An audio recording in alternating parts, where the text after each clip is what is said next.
This is an introductory tutorial for the radiology of spine trauma. In today's tutorial, we will learn about the cervical spine and thoracic and lumbar spine. For the cervical spine, we'll understand the anatomy, an approach to cervical spine x-rays, specific upper cervical spine injuries, hyperextension injuries, and hyperflexion injuries. For the thoracic and lumbar spine, we'll talk about the three-column theory, as well as hyperflexion injuries and chance fractures. An imaging algorithm for cervical spine trauma is that the cervical spine should remain immobilized until the patient has been cleared, or until the extent of injury has been determined. Understanding the mechanism of injury is helpful for evaluating images and determining patient's prognosis. Patients with altered mental status, posterior midline tenderness, or neurological deficits undergo CT scans in addition to radiographs. CT scans have approximately a 100% sensitivity for detection of fractures compared with a 65% sensitivity for radiographs. Many institutions now recognize CT as the preferred initial imaging procedure in acute spinal trauma. MRI is superior to either CT or conventional radiographs in the evaluation of neural elements such as cord compression, cord edema or hemorrhage, and soft tissue structures such as ligamentous injury, prevertebral hemorrhage, and traumatic disc herniation. The following are indications for MRI in the setting of cervical spine trauma. First, if there is an unexpected level of neurologic injury above the level of radiographically seen injury, the presence of instability or progressive neurological deficits, signs of radiculopathy, myelopathy, or cord injury, patients with negative radiographs and suspected cervical ligamentous injury, and finally, widening, slippage, or rotational abnormalities of the cervical vertebrae suggesting soft tissue injury. First, it's very important to familiarize yourself with the basic anatomy seen on cervical spine x-rays. That includes the lateral, the AP, and the odontoid views. On the lateral view, some things to be aware of are the anterior arch of the C1 vertebral body, the predental space, which is the space between the anterior arch of C1 and the dens, the intervertebral disc spaces, the vertebral bodies themselves, the transverse processes which project over the vertebral bodies, the spinous processes, the lamina, the pedicles, the inferior and superior articular processes, the atlanto-occipital joint, as well as the posterior arch of C1. Remember that when you're counting the vertebral bodies, the first fully formed vertebral body that you see is C2, not C1, so that's the best way to count. Remember that every lateral view should always include to at least the top of the T1 vertebral body. If the T1 vertebral body is not partially seen, then the exam is incomplete, and in that setting sometimes a special view called a swimmer's view is performed.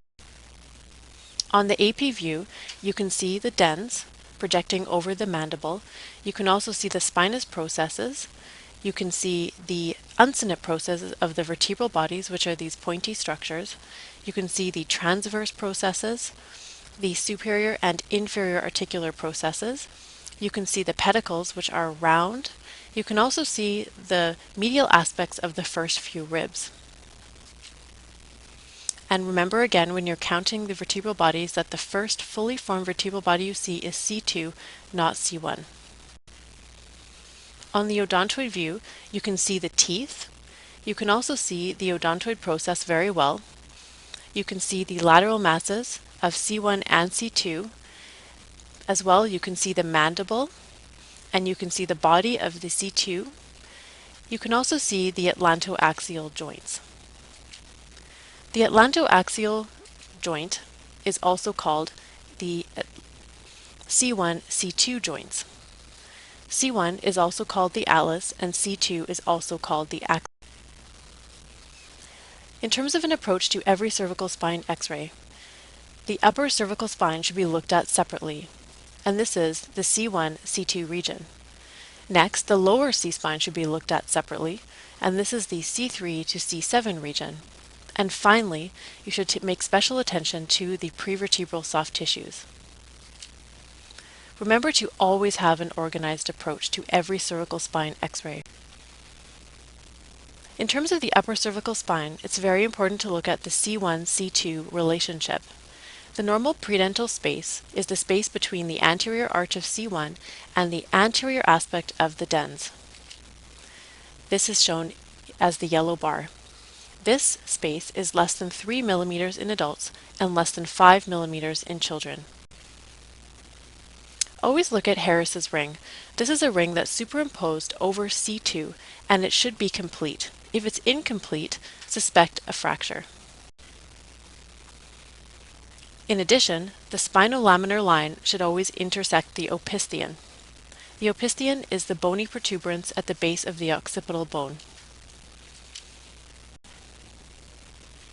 Also look at the basion dental interval.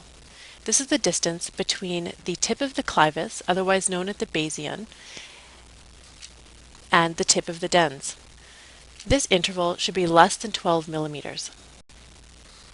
Also look at the posterior axial line, and this is a line drawn along the posterior vertebral bodies, and this should be less than 12 millimeters from the tip of the basion, shown here as the yellow line, which should be less than 12 millimeters. On the odontoid view, it's very important to look at the alignment of the lateral masses of C1 and C2. The lateral aspects of the lateral masses should have less than 1 to 2 millimeters of malalignment. In addition, the atlantodental spaces should be symmetric. When looking at the lower cervical spine, it's important to look for smooth contours of the following 4 lines: the anterior vertebral body line, the posterior vertebral body line, the articular pillars, and the spinolaminar. In addition, the disc and interspinous spaces should be uniform at each level.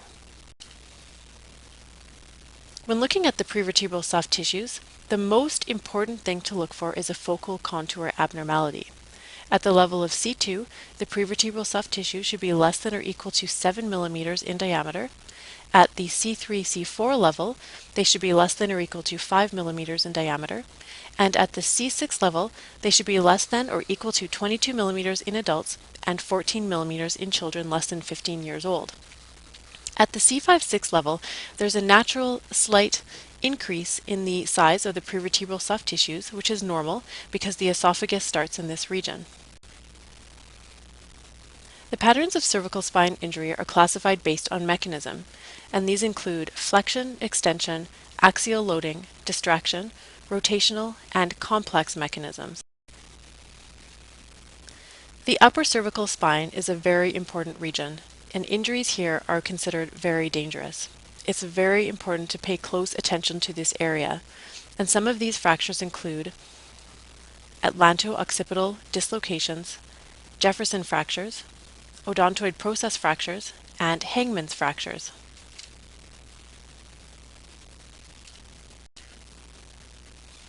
Atlanto-occipital dislocation is caused by severe flexion or extension of the upper cervical spine. It results in complete disruption of all the ligaments between the atlas and the occiput. It is highly unstable. The anterior translation of the skull on the vertebral column is the most common pattern. Death usually occurs immediately, and there is usually widening of the basion dental interval and/or the posterior axial line, which we just learned about. So here we see the posterior axial line and the basion dental interval. If these are greater than 12 millimeters, be suspicious. Here's an example of a patient with atlanto-occipital dissociation. On the left, the C1-C2 relationship is normal, and on the right we can see that the entire head is dislocated anteriorly in relation to the C1-C2 vertebral bodies. The posterior axial line and basion axion intervals are increased in this case.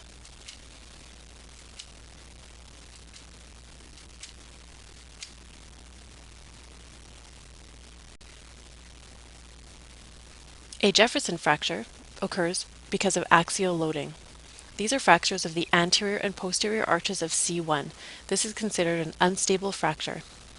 There is lateral displacement of the lateral masses of C1 in relation to the lateral masses of C2 on the odontoid view. Widening of the predentral space is also seen on the lateral view. Here's an example of a Jefferson fracture on the left. Note that there is widening of the lateral masses of C1 in relation to C2 on the odontoid view. On the right, note the normal relationship of the lateral masses of C1 in relation to C2. Odontoid process fractures occur because of hyperextension, hyperflexion, and/or rotation. There are a number of different types. Type 1 is an avulsion at the tip of the dens. Type 2 is a fracture at the base of the dens. And type 3 is a fracture extending into the body of the axis, otherwise known as the body of the C2 vertebra. Types 1 and 3 are usually stable, but type 2 is highly unstable. Type 1 is also quite difficult to see on plain films because it's just an avulsion of the very tip.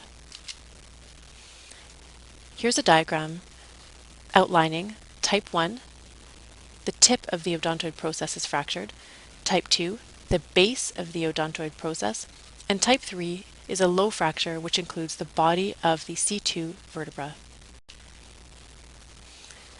At the top, we see a picture of a type 1 odontoid process fracture. At the right, we see a picture of the type 2 odontoid process fracture through the base of the dens, and in type 3, we see a fracture which extends into the body of the C2 vertebra. Note that in a type 3 odontoid fracture, there is disruption of Harris's ring, which we've previously talked about. A hangman's fracture is otherwise known as a traumatic spondylolisthesis of C2. The mechanism is hyperextension, and these are bilateral fractures through the pedicles of C2 in all three types of hangman's fracture. A type 1 is known as a typical hangman's fracture. These are bilateral fractures of the pedicles only. A type 2 is atypical. The fracture extends into the body of C2. And type 3 is associated with unilateral or bilateral facet dislocation. Types 1 and 2 tend to be stable, and type 3 is unstable. Of course, if any of these fractures are suspected on a plain radiograph, a CT scan is of course advised. Hyperflexion injuries are common injuries, especially with motor vehicle accidents. Clues include widened spinous processes, as we can see on this radiograph with the red arrow, kyphotic deformity, which we can see here with the yellow lines, as well as widening of the posterior aspect of the involved disc space, as we see with the green line. There may be an associated impaction fracture of an anterior vertebral body. Bilateral facet dislocation occurs with hyperflexion. This is an unstable injury and is associated with anterior subluxation of greater than 50% of one vertebral body on another. We see the bow tie sign of the involved dislocated facets on the lateral view. As well, we see widening of the spinous processes and a focal kyphotic deformity. On the left, we have a radiograph of bilateral C5-6 facet dislocation. We can see that there is anterior subluxation of the C5 on C6 vertebral body. Also, when we look at the posterior elements of the C5-6 level here, they look like a bow tie. This is called the bow tie sign. On the right, we have a normal radiograph.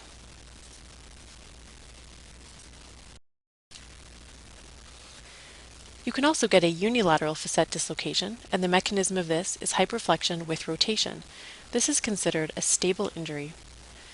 There is anterior subluxation of less than 50% of one vertebral body on another. You can see rotation of the vertebral bodies below in relation to above the injury. As well, you can see lateral displacement of the spinous processes on the AP view. Here's an example of unilateral C4-5 facet dislocation on the left. We can see that the C4 vertebral body is anteriorly subluxed in relation to the C5 vertebral body, and there is an abnormality pertaining to the facets. However, we do not see the bow tie sign as we saw on the previous example of bilateral facet dislocation. On the AP view, on the left, note that there is right C4-5 facet dislocation because the spinous processes are displaced. On the right, we have a normal cervical spine. With a hyperflexion sprain, there are widened spinous processes, as we can see in this radiograph with the red arrow. As well, there's a kyphotic deformity, which we can see with the yellow lines. You may have anterior displacement of one vertebral body on another. As well, you can see widening of the posterior aspect of the involved disc. This is considered unstable if there are greater than 110 degrees of angulation. A flexion teardrop fracture is a serious type of injury which occurs with flexion and compression. This is highly unstable. It is associated with severe spinal cord injury, most often the anterior cord syndrome. It is a compression fracture of the anteroinferior vertebral body, and you also see other signs of hyperflexion injury, as we've previously discussed. Here's an example of a flexion teardrop fracture. We can see a kyphotic deformity of the cervical spine on the radiograph on the left. As well, you can see a compression fracture of the anteroinferior aspect of the C5 vertebral body. On the right is the corresponding CT scan image. A clay shoveler's fracture is a fracture of the posterior aspect of a spinous process. This is most commonly the C7 or T1 spinous process. The mechanism is abrupt hyperflexion with lower cervical muscular contraction. This is considered a stable injury.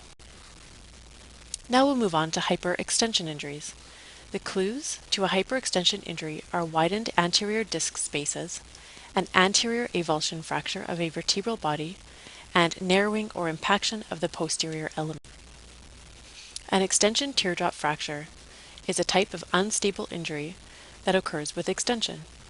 It is an avulsion of the anteroinferior vertebral body by the anterolongitudinal ligament. This is a result of forced extension. You may also see other signs of hyperextension injury. It can cause central cord syndrome.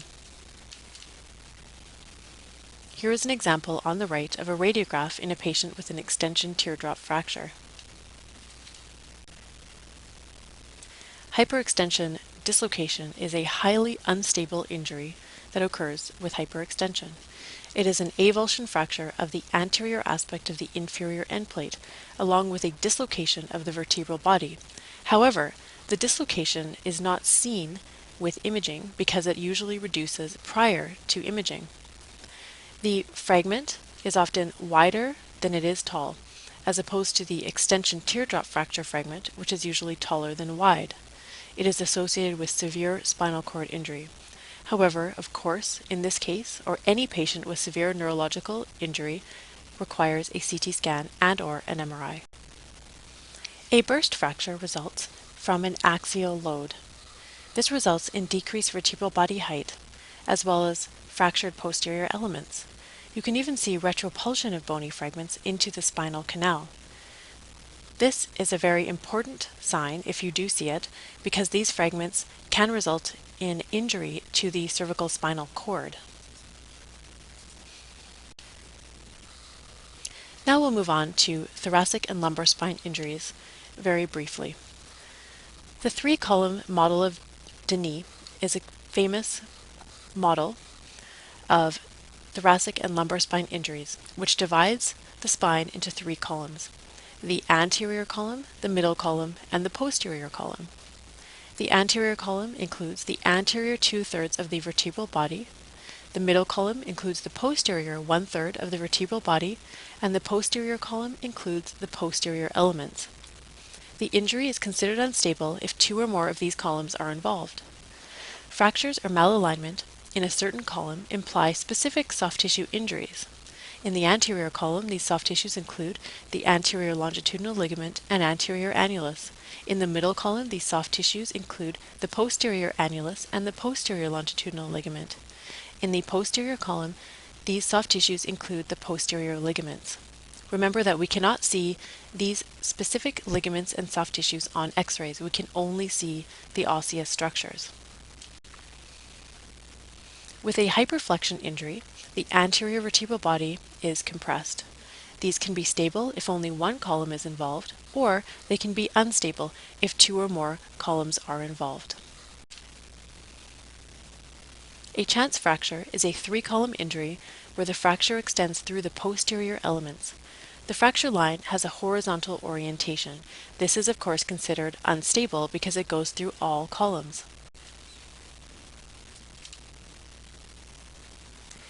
You are now completed the introductory tutorial of cervical, thoracic, and lumbar spine trauma. You have reviewed the anatomy of the cervical spine, a general approach to cervical spine x-rays, specific upper cervical spine injuries to be aware of, hyperflexion and hyperextension injuries. In the thoracic and lumbar spine, we quickly reviewed the three-column theory, as well as hyperflexion injuries and chance fractures.